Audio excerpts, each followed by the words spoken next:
FLIPSIDE is one show that seeks to look at issues from a different perspective, away from the very obvious and popular opinion, right? A lot of times people have some very obvious cliches about certain subjects, right? So it's very important that we put a flip through to it and try to strike a balance, so we can have a very robust conversation. My name is Harry Igboje, and of course, it's my pleasure to have you join me on this beautiful episode of the show. Now, like you already know, I'm never alone. I've got some very, very interesting and amazing personalities in the house with me, and together we're going to be doing justice to the discourse of the day. Now, first off, I'd like to introduce what we're talking about this beautiful afternoon. Now, today's topic is the intricacies of abusive relationships. The intricacies of abusive relationships. Now, abusive relationships or abuse, basically, is becoming a very, very popular concept in modern day, right? It's not uncommon to hear people talking about abuse, in recent time. A lot of persons will tell you the reason they broke up or the reason they walked out of their marriage was because of abuse, and of course we know that most times when you make mention of the word abuse, the first thing that comes to mind is the female folk, the female gender, okay? So it's perceived by much of society that, the women are usually the ones, that are the victims of abuse. So we're taking a look at abuse holistically today, and to take a look at this with me are, some amazing people, just like I did say. Starting from my far left is a friend, a brother, and a clergy, someone who is passionate about anything that has to do with humans generally. He's a human enthusiast. He's someone who is passionate about seeing society being the best that it can be. He goes by the name of Oshoria or Mije. Thank you. Good afternoon, everybody. Good afternoon, Harry. Welcome, Oshoria. How's it been? It's been quite a while. Fine, yeah. It's good to be back. Okay, they say save the best for last, right? So I'm going to be introducing the lady in the house last. Now, seated close to me is someone who's dressed in all black, and I really don't know why he chose black today, but he seems ready. He seems calm and ready, like Eminem would say, and I know he really can't wait to start the firing on all cylinders. He goes by the name of Williams Ejai. It's good to have you in the house, Williams. Thank you very much. Good afternoon. Thank you very much, Harry, for having me today. Thank you very much for being with me. And of course, blessed is she amongst women, amongst men rather, yes. Pardon me. She goes by the name of Osemi Gie Precious. She is a businesswoman and a relationship enthusiast. It's good to have you in the house, Precious. Thank you very much. Good afternoon. You seem shy to me. What's going on? Okay, now, without further ado, let's get right into the business of the day. We've got a very interesting discussion to examine today. Now, like I said, we're talking about abuse, right? Like I said in opening, every time you make mention of the word abuse, the first thing that comes to mind is relationship. So let's take a look at abuse. How would you define abuse? Let me start with you, Ashoria. Okay. Good afternoon, everybody. Abuse is when you don't do something in the right order, when you make mistakes at doing what is perceived to be right. Then such term is refers to as abuse. But I think abuse is connected to many facets of life. Okay. There's abuse of drugs, there's abuse in relationship, there's abuse of money. It's cut across so many facets of life. So as the topic progresses, we will get to understand the area we are delving into. Okay, we actually do hope that we are able to examine it, in detail, because there's a whole lot to uncover as far as abuse is concerned, because it's beyond the surface, right? So let's begin to unravel it. Let's begin to unwrap it one after the other. Now, Williams, what would you consider to be the signs of abuse? If you see someone who is suffering from abuse, how can you identify them? Yes, it's very, very dicey, very deceiving, if I may use that word. Okay. Because these days, people walking around smiling.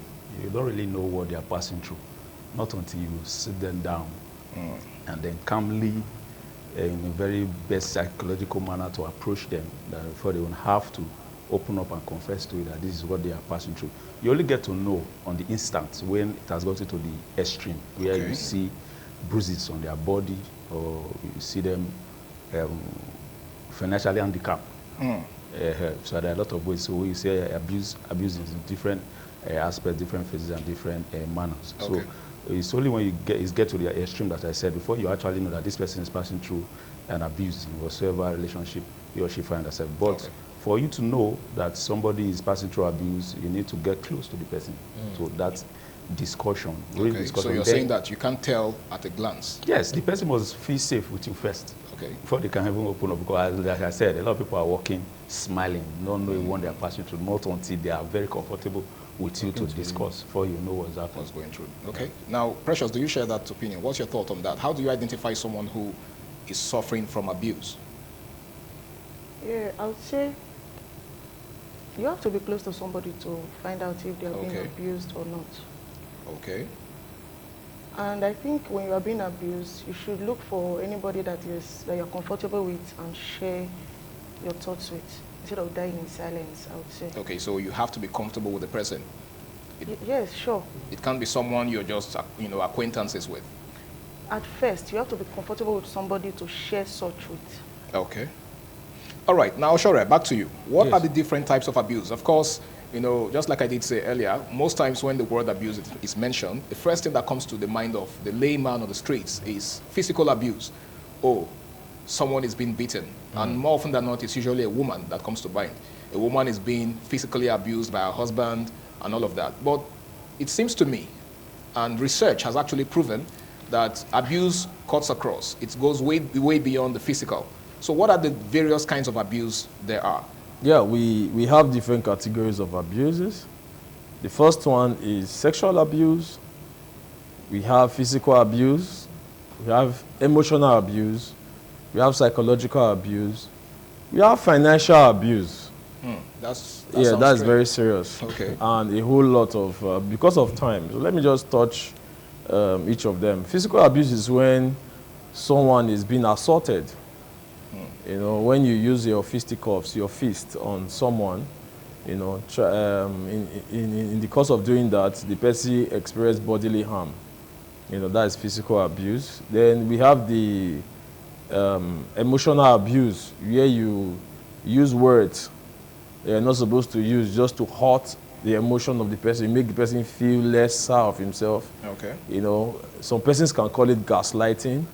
When somebody is being manipulated, when somebody is being blamed for what he never caused, Then we also have the sexual abuse, where a married spouse is being denied sexual pleasure, simply because there was an misunderstanding, there's an issue, underlying issue. Okay. And lastly, because of time, there is the financial abuse, where you deprive a partner from enjoying some financial benefits, and then necessary emolument that is deemed for the person's upkeep. So there are a whole lot of abuses as it cuts across our society, as it affects humankind.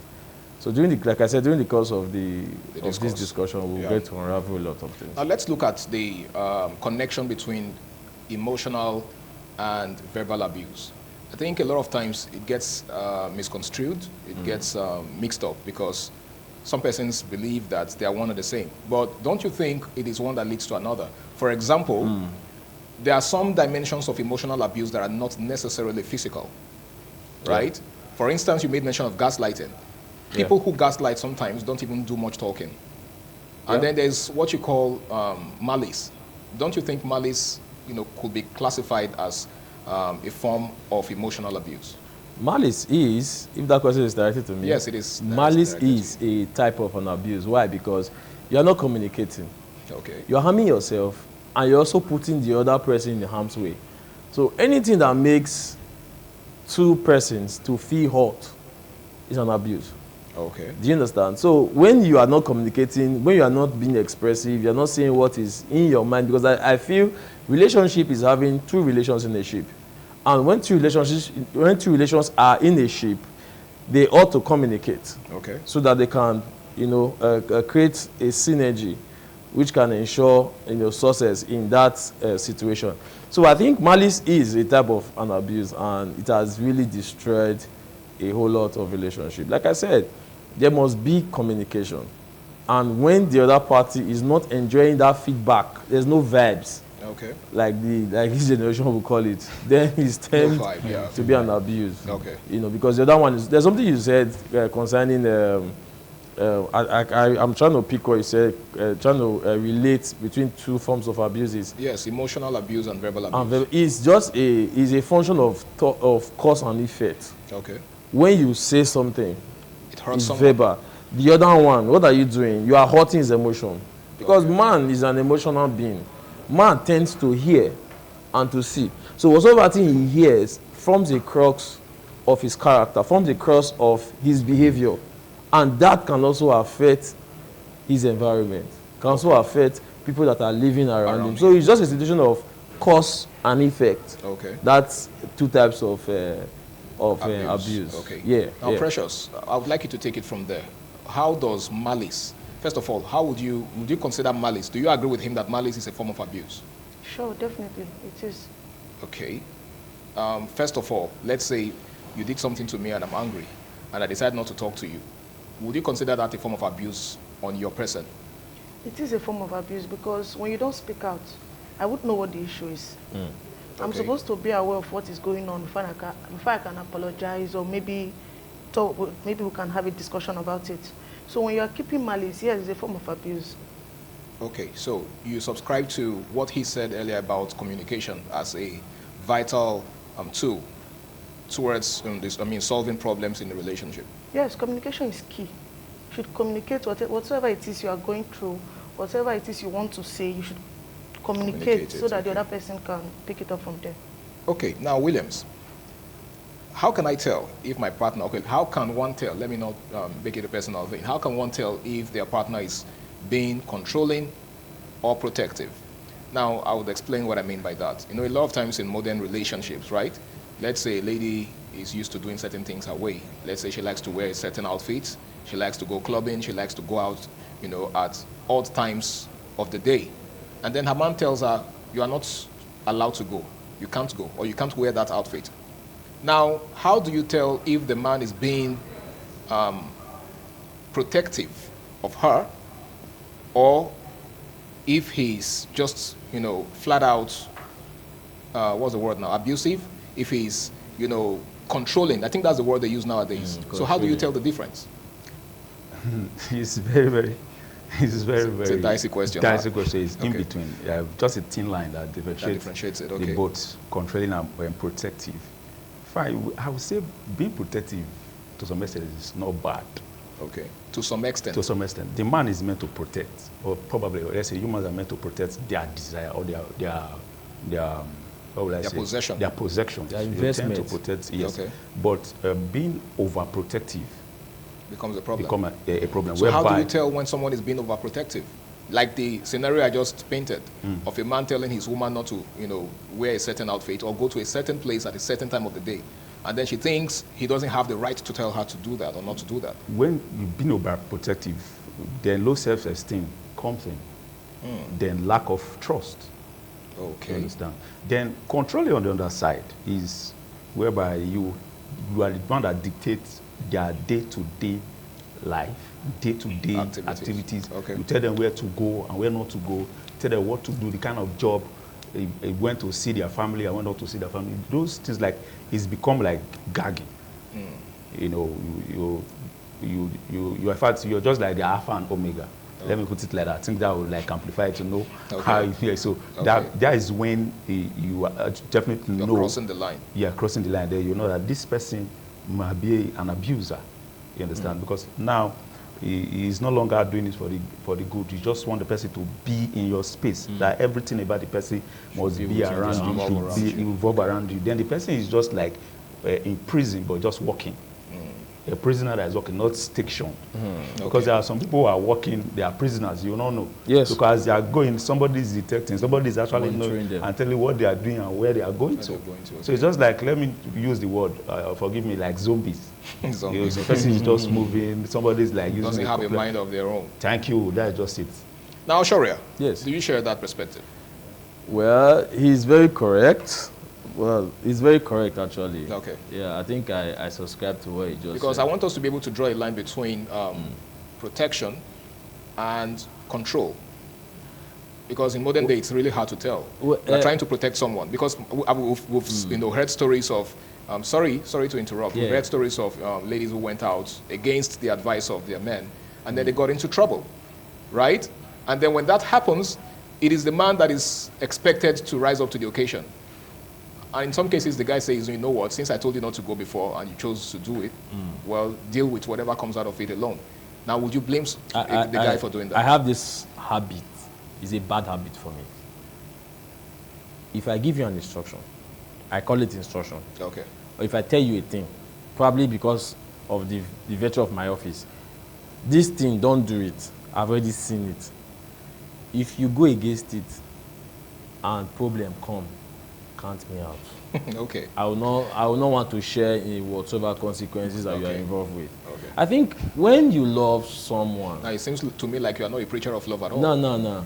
I'm trying to be real. When you love someone, I think you protect the person. Yes, Okay. of course. Yeah, when you love someone, I think one of the proof of love is protection. Okay. Why do we put fences in our houses? It's to protect the house. Yeah. Why do we put burglary proof in our houses? It's to protect what is in the house. So anybody that shows you protection, I think we should look at the objective. Okay. The objective is love.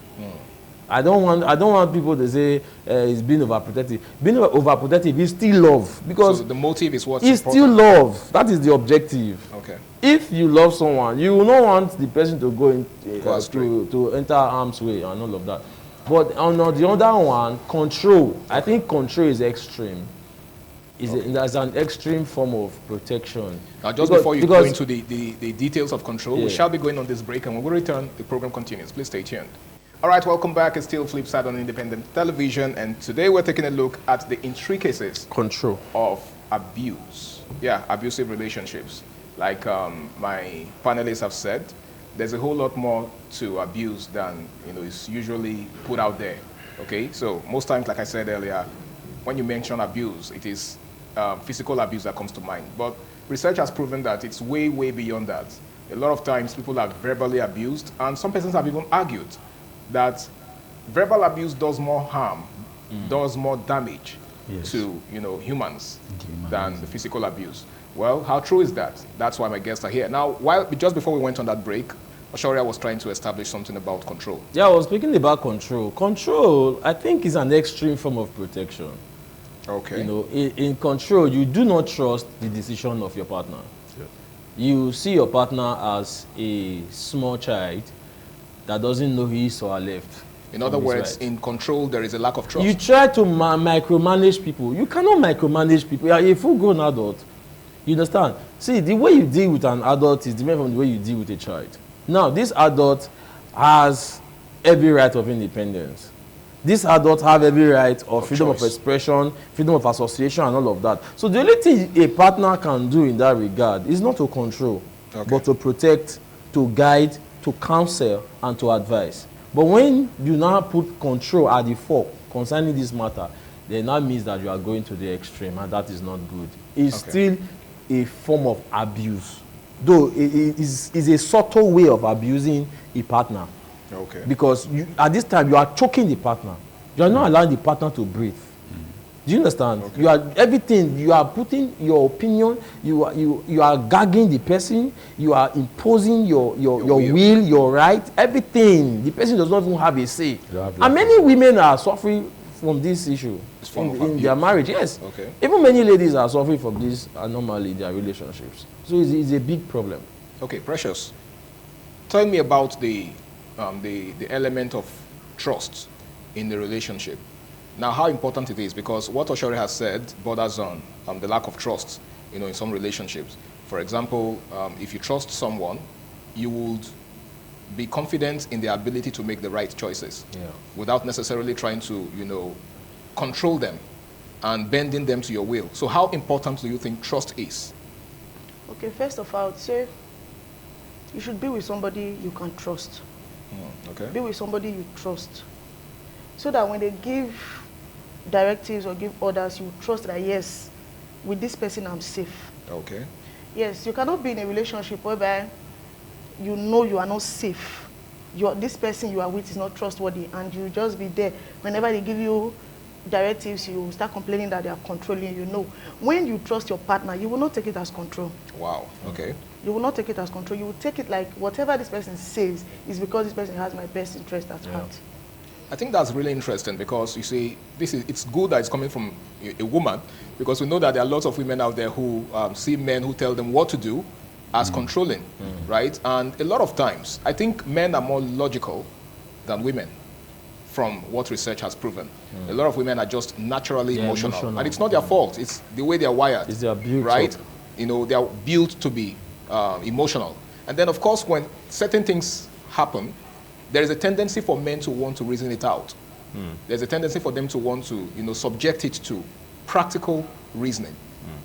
So, how do you handle a situation where your partner is very emotional? Williams, this one is to you, right? How do you handle a situation whereby your partner is very emotional and you are trying to counterbalance it, so to speak, with your logic? But it seems like there is a clash of interests. How do you handle that? Yeah, you know, being emotional, too emotional, you can say is to some extent good, but when the person is becoming too emotional, then loses control over their own emotion. Loses control over their own emotion. Any little thing gets to them.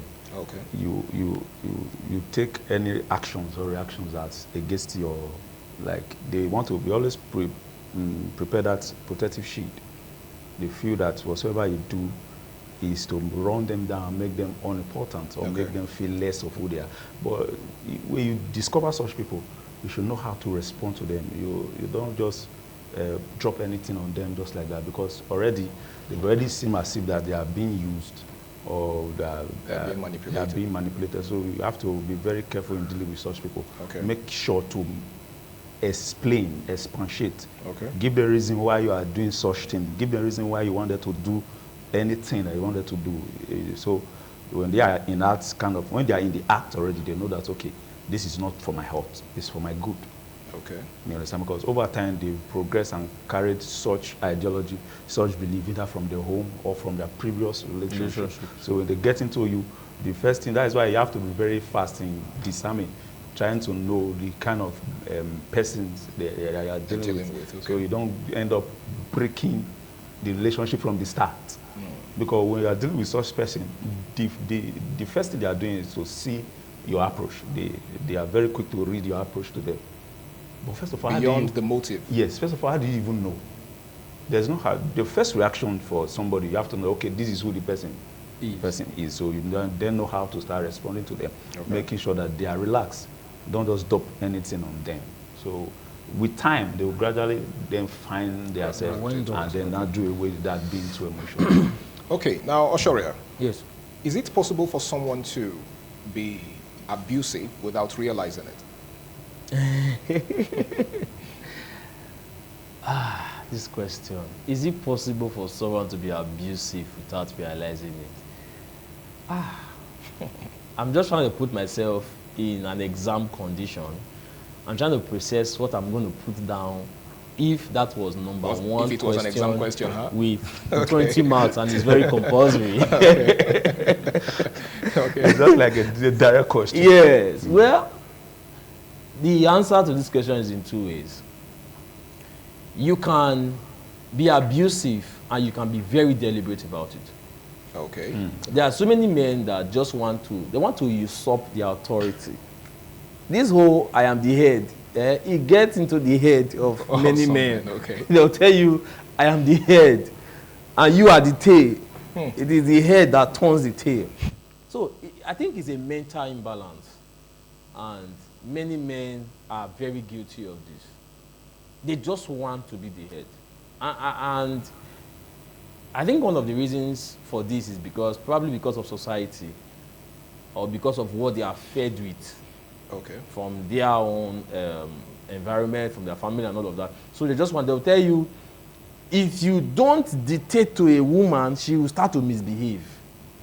So you see them being abusive on a deliberate note. Then on the flip side, a man can also be abusive without him knowing.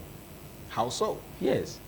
He may want to prove a point, but he's proving a point with a wrong approach. Okay. Yes. So the approach is what makes it Abusive. Abusive. Yes, the approach. Okay. The Okay. approach. You know, women, they are like babies. That is why we call them baby.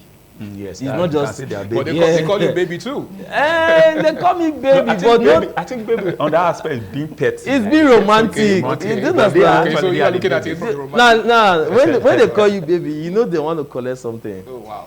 Do you understand? They just want to Now pep that's you. They want to That's baby, giving they want to baby you. They want into to pockets. pep you so That's giving that manipulative so that vibes, some don't you think? rabbits can drop. Okay, You understand? okay. But the reason why we call them baby, I'm not trying to belittle them. Okay. Is because of whom Because they they are are. weaker vessels, so to speak. No, let's not use that word. Let's be Women are fair. strong. We don't Okay. say we Though don't you are say- quoting scriptures, you are Yeah. correct. That's what the Yeah. Bible says actually. But Yeah. on this regard, let's still give them some. Let's give them some stash. Okay. You understand? Fair so enough. yeah. So in that regard, my brother, I think the male have to understand them in that regard, Okay. babies, and handle them with utmost care. I say pamper them. We are supposed to be daddy that pampers, but how long do you continue to pamper them? Okay. You cannot pamper an Now you are adult. quoting someone I know. Okay, go ahead. How long you continue to pamper an adult? You don't wear adult pampers. Pampers, okay. Do you understand? So I'm just trying to tell you Yeah. the level. I was supposed to say when I was a child, I think like a child, I talk like a child, I speak like a, but now I'm a full grown. So you cannot continue to pamper them even while they are now in adulthood. So my point is, you must. Okay. All right, in case you're just joining us, it's still FLIPSIDE on Independent Television. We shall be going on yet another break, and when we return, the program continues. Please stay tuned. Of course, it's still FLIPSIDE on Independent Television, and we're taking a look at a very, very interesting topic, the intricacies of abusive relationships. Now, my next question goes to the only lady in the house. Now, it's a pretty simple question, right? Because for me, I feel like some persons do what they do for a reason. There is a motive for every single thing that people do. There are some people that will not tolerate certain things from certain people, but they will tolerate it from some other persons. So the question I would like to ask is, why do people stay in abusive relationships? Precious. Yes, I would say people stay in abusive relationship because of money. Money. Yes, because the guy has money. Because of what they're benefiting. Yes, because of what they are benefiting. They feel there's no life outside the guy. Outside the man, maybe if they leave, nobody will be gifting them, nobody will be giving them money, nobody can fund their lifestyle. Okay. So they'll just manage, cry inside, when they come out, they put on a smile. Yes. Okay, so some of them just put up a facade, Yes. a false impression. Yes, they will post what they want you to see. Okay. They will Social post media what they life. want you to see. Social media, when you come online, you see Kai. them enjoying themselves, jubilating, being happy. But within, they are being abused without you knowing. Okay. And you want to copy from them because you feel You like this what you person see. is They are enjoying. balling. Yes, you want to steal their boyfriend from them. Oh, wow. Girls, You envy yes. them. How to steal their man. They want to steal their man. Yes, they want to do everything to be in that relationship, not knowing what that person is going through inside. behind Yes. closed doors. Now, Williams, do you have anything to add to that? Yes, just to buttress, she said it like that impression that the person or the man or the woman is just their all in all, because over time when they are being abused, they've inculcated that belief that there's nothing you can do with that. So they've Then built, I mean, their world revolves around that Yes, person. the dehumanization of that person, like the woman or the man, being dehumanized. Dehumanized. Yes, so they feel that they cannot do anything again in the world because that's moral that I'm not good. Okay. That belief that I'm not good, there's nothing I can do on Not my good own. enough, I'm I'm not not good sufficient. enough. Yes, especially that financial restriction. You know, while they were in that abusive relationship, there was no way for them to make money on their own. They are stranded. So now, going out of that kind of life, those are the things that they think, like, oh, can I afford my lifestyle? Now I've been told over in this relationship that I'm not good, I'm so bad, my character are dirty, a lot of things. So there's no way I can be with another man or another woman that will be free. So those are the things. So now, helping this kind of people, how do you live such thing? You need to believe and trust yourself that without this person, you can live your Exactly. life. That's Okay. just the best way to go. Without this person, you can live your life. Go out, explore. So you must begin to see life beyond that person. Beyond that Yes, person. especially now. First of all, how do they get into this? That they restrict that their social life. Okay. They cannot work.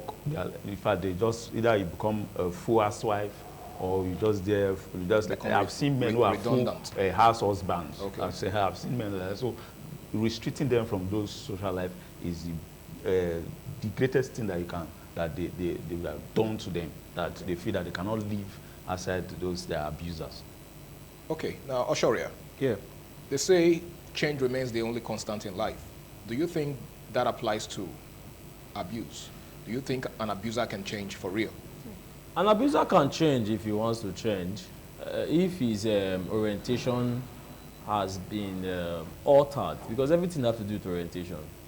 An abuser can change if he or she subjects he or herself to counseling. If he or she subjects itself to advice and reason, voice of reason, I think an abuser can change. See, everything about this life is all about negotiation. Everybody has a price. Dialogue. Yes. Anybody can change. It's a choice. Especially when you notice that that path does not lead to anywhere. Because I've come to understand the human behavior as being dynamic. You know, there is nobody that is both straight, Okay. or face both. Or I don't know the word to address it. There's nobody. We are all liable to change. Especially when you notice that that particular road does not have direction. Everybody is complaining. Your colleagues at the office are complaining. Your verbal assault at the office is becoming annoying. And it's beginning to tell on you And negatively. yes. People will run away from you. At church, people are running away from you. In your home, your children, at the sound of your car, they will run into their room. Take to flight. Same as the wife. Okay. So when you notice that all of these indices are not, you are not making progress, the best thing is to seek for help and just change. Okay, Yeah. so you think an change. abuser can change. Okay, now, while you were talking in opening, you made mention of gaslighting. I would like you to throw more light on that. How would you describe gaslighting? I have lots of people that are involved in that. It's a very bad behavior. You know, let me give you two instances. A gaslighter will make a mistake and make you take the blame.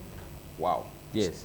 A gaslighter is good at manipulating. He will manipulate you to make you feel like bad, the villain to feel less of yourself. of a human. Wow. A gaslighter will make you feel that you all your life you've never done anything better. That's a gaslighter. A gaslighter will always make you feel that you can never amount to anything good. That's a gaslighter. And a lot of people are in these shoes. A lot of men, a lot of women, even in our offices. We have bosses that gaslight people. You know. So another second instance, because of time, is a gaslighter is somebody, I think is a mental condition.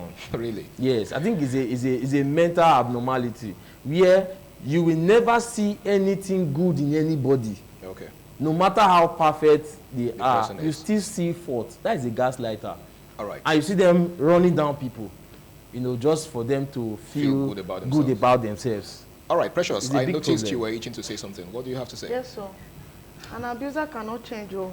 Okay, so you beg to differ, huh? An abuser cannot change. They cannot change. How so? They cannot change because they built it in themselves. They think that way is the right path. Whatever they say, it's final. They cannot change. Maybe they will change for a while. Those people that kill their wives or kill their husbands, how did you think they got there? It's gradual process. When they hit you, you are still there. They will beg you, pet you, buy you gifts. So you think it metamorphoses into, you know, a crescendo? Yes, so they cannot change. Okay, now, Williams, you are stuck between two walls now. Right? Mr. A says, you know, an abuser can change, and then Miss B says an abuser cannot change. Where do you stand? On what side of the divide are you? Now, the reason why it's conflicting is this. They believe these people are the ones that go to extreme. That things must be done like this, their own way, their own belief. Now, they may be living in archaic understanding. And then you must trace most of the time, these things are hereditary. Traits. You must trace the lineage, trace the origin. Trace the belief, the behavior Okay. they download, they trace pattern. everything that they've believed. Okay. Once you can trace it, then for you to now free this person that has traveled from this street down to this place, then you will now have to start undoing. Okay. Will you be patient to undo? That's work. Will you be patient to undo? Because it is like a family tree. It's a chain. A recycled misery. So to break that person out of that recycled misery, you have to trace it from the prayer. Now you now have to start telling this person that, you see this thing that you were believing before, it is not like this. It is like this. Now for that person to subject to an authority is another issue. So the person must first of all, because they believe themselves as Alpha and Omega. Okay. So you must first of all that person must be subjected to an authority higher than him or her. Then you first now start unlearning them. The person. So if you are patient enough to do that, they will change. But if you are not patient enough to do that, because what about if the person is not patient enough to learn? That is also on that problem. So the patience is something that's supposed to cut across. Yes, it comes to parties. Exchange of words. Yeah. It's come to exchange of words. Just like now, when we're talking about abuse, there's somebody, a young man in one of these recreational centers. I will not make sure one of them. He deals with tramadol to make love to women. They've lived. He started gradually. That it is now an habit for him. That his friends are even telling him that you can do without this thing. He will not be telling them that this is the reason why you have to. Imagine somebody that is abusing a substance, not telling you. This is the reason why. Giving you reasons, even trying to lecture clear you. evidence. Justify that. Now you that is a novice, you want to go and change that person. The person will convert. Change you. So you need somebody higher in knowledge that can submit, that person will be able to, somewhere you give the person, they will not be like, okay, this person is stronger. So it's something that is very, very demanding. Okay. Time and patience. So if you can do that, you'll be able to free the person. But who are there these days that are even patient enough to do such things? So patience is the key here, it's the right? key to learn. The highest I can tell you is they will do deliverance for the person. All right, now, Precious. First of all, it's quite impressive how we've been able to keep this, really balanced without giving it some sort of gender coloration, right? Now, the question I would like to ask now is, how does one safely leave an abusive relationship? Safely. Because we do understand what's at stake most times when people are in an abusive relationship, especially when the abuser is a very powerful person, someone who has succeeded over time, in creating some sort of, should I call it, influence over the person that he's abusing. How do you break away from such a situation safely? Because most times the abusers don't just stop at, they don't take it lightly when the abused or the victim tries to leave. Some of them go very far.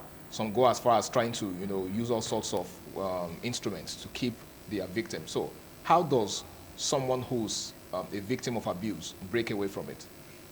Detachment. You should learn how to detach from that person. Okay. If you are very close to this person before, we give you this person's space. Okay. Gradually, this person will learn to do without you. Okay. And when this person learns to do without you, you are free. Wow. So in that aspect, you have to start killing communication. Yes, you have to block this person everywhere. Try to kill every form of communication. Okay. No visitations. In fact, kill communications. Okay, but there are cases where the abuser becomes quite tenacious to the point where they even begin to stalk the victim. What do you think could be done? Oshoria? Yeah, I think I've watched a movie, Acrimony. I think there's a movie in that. This is Tyler Perry's Acrimony. Yeah, I think when it comes to stalking, I think there are legislations that prohibit stalking. Okay. Cyber stalking, physical stalking, and all of that. Okay. I think the best thing is to report to the police. To report to the police. Especially when it gets to an extreme form, whereby this is psychosis. An abuser is a psychotic patient. Yes. Do you understand? The person, there's a word, is a psychopath. An abuser may not be ready to let you go. If you like, block him on all social media, he will still come to your office. He will still come to your church. Yeah. He will still come to your house. He will still come to. He can even relocate and come and be living in your environment. To make sure to feel that they are remorseful. So Dangerous. when it I guess such persons are referred to as psychopaths. they are. It's a form of psychosis. These people are not normal. It's a mental dysfunction. So because such person can kill. We've heard of cases where some persons will come to someone's wedding with gun to come and kill an ex-lover. This is how it came about. So I think it's important to involve the police, and you also tell your friends and your family members that, see, me and this person, we don't have anything in common. Do you understand? So in case they see this person, at least we've heard of court judgment where the judge pronounced that so and so person should be distant apart. Restraining order. You understand? If you come within this distance, it's a crime, and you can be held for that. So I think law enforcement agencies should be put on notice in that regard. Amazing. Yeah. Now, Williams, do you think abuse can have long-term effects on relationships and, of course, on self-esteem, most importantly? Yeah, let me just quickly throw light on that, because it's very simple. Okay. Like I said earlier, in fact, I think I've mentioned something like that before. Those person can live with that kind of belief for life. You notice such person, you have to help them, because over time, do you know what it means of abuse? In fact, this financial abuse, mentally, everything, when somebody is being abused, everything is in one. Yeah. Imagine somebody abused financially, emotionally, psychologically, everything in one. Because what's wrong with you? This, you can't do this. There's nothing you can do. Your life is just this. So you're saying that it's all intertwined. It's all intertwined. So now imagine that kind of, just all this type of abuse in one stand. Okay. It's very difficult to break such person. You have to first of all start giving them life, make them be happy, talk to them. You have to, the same way they got into it, the same way you remove them. Start for financial. You have to free them financially. Get them a job, let them start doing things, let them go out and mingle with people, then let them see how things are done. Probably you can just expose them to somebody, a normal person, because an abuser is not normal. You can expose them to normal behaviors, let them start seeing that, oh, things are done like this, that you can live your life not from what you have been downloaded on, what somebody has downloaded on you. So then you must engage them, let them talk, let them speak to you. What are the things that they've said to you? What is the person? Everything that was done to you, let them speak out. So when they speak out, from there you now start outlining that, yeah, this is wrong, you are good, this is wrong, you are good. You start telling them, fixing those things. It's just like removing a damaged teeth and repairing, you understand? That's how it is. You just unlearn them and download them. All right, Precious, quickly. Is it appropriate to report abuse even if the victim doesn't want you to? You should report. You should report, very important. Because if you don't, you may end up dying. Okay. All right. Now that's precise. Now that's the end result. Oh, sure. Yeah. The reason I asked that question is we've seen cases where someone reported abuse on behalf of a victim, and then before they could say Jack, the victim is back with the abuser and tells you to mind your business. So how do you handle that? It's painful.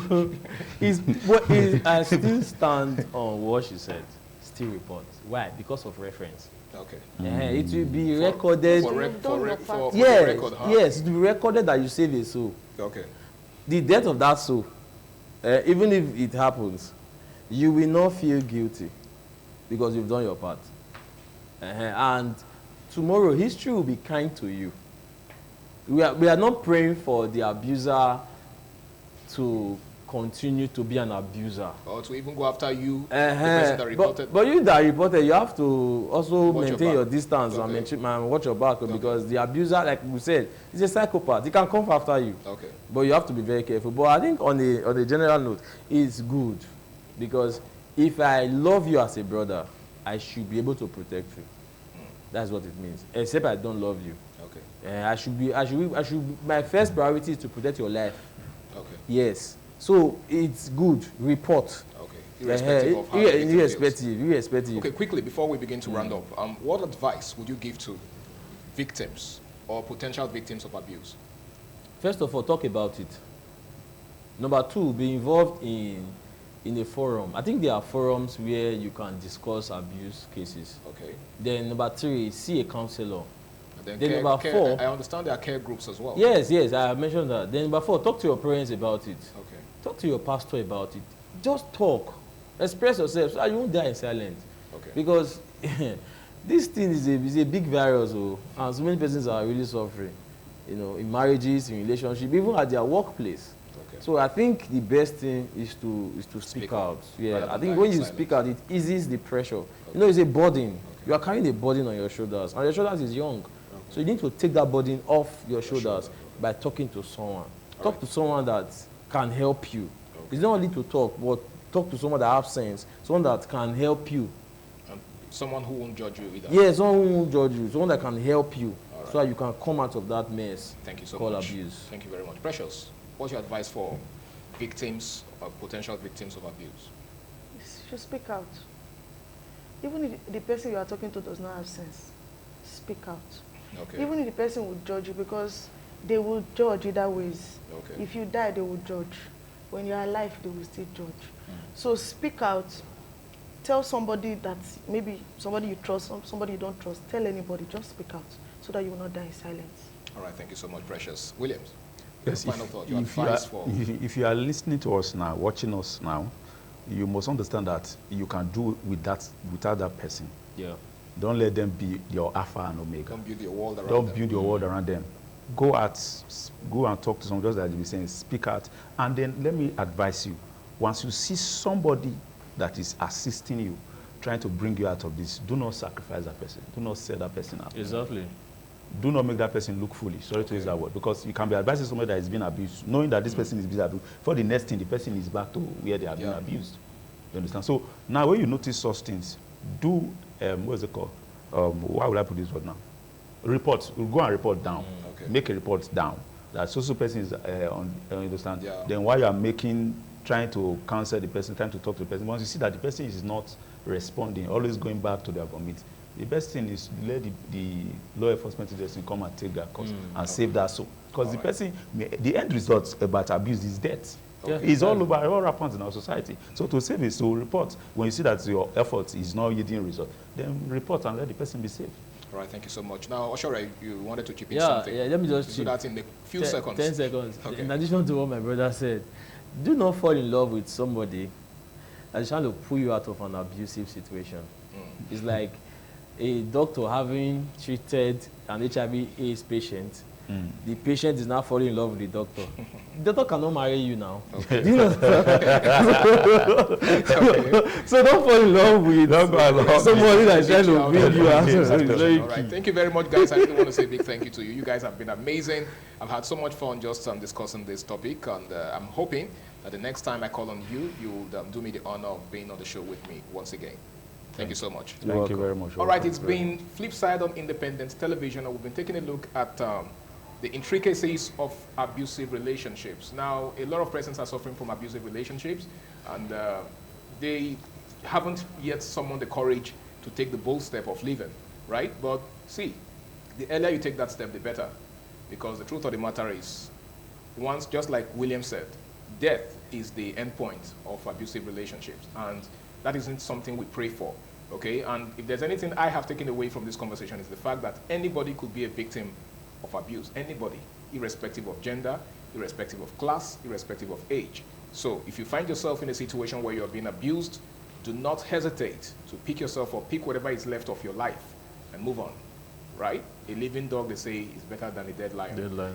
All right, I want to say a big thank you to every one of you out there for making today a success. Thank you for being with me on the show. My name is Harry Igboje, and until I come your way again, same time, same station next week, do ensure you do the right thing, stay out of trouble, and have yourself a lovely day ahead. Bye for now.